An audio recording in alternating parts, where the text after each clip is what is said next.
Two countries just had no idea if they were going to the World Cup or not, and it made for the strangest watch ever. So Honduras and Suriname.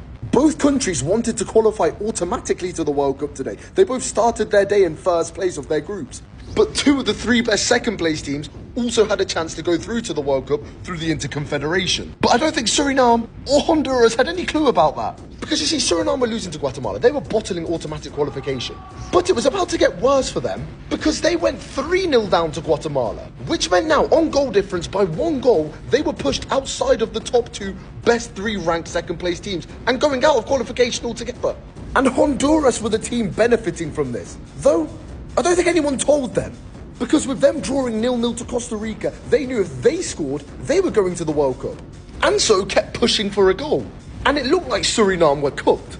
Until the last minute of the game, they put a ball into the box and a Guatemala defender heads the ball into the back of his own net. Nothing but a consolation for Suriname. Their players don't celebrate and their fans don't celebrate. But what none of them seem to grasp is that goal has pushed them back above Honduras into the top 2 best 2 second place teams. And so their World Cup journey can continue. But none of them know that. They just see it as a random own goal, which is no more than a consolation. And in fact, their game finishes and no Suriname player celebrates. They think it's all over. They think they're out of the World Cup.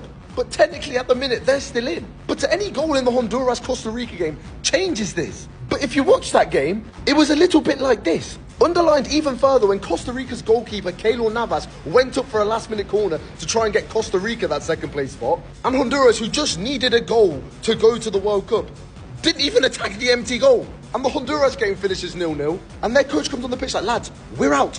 We didn't even come into the top 2 second-place teams. And that's because by goals scored, Suriname did. So that goal that they barely celebrated has kept their World Cup dream alive. And they didn't even know what just happened.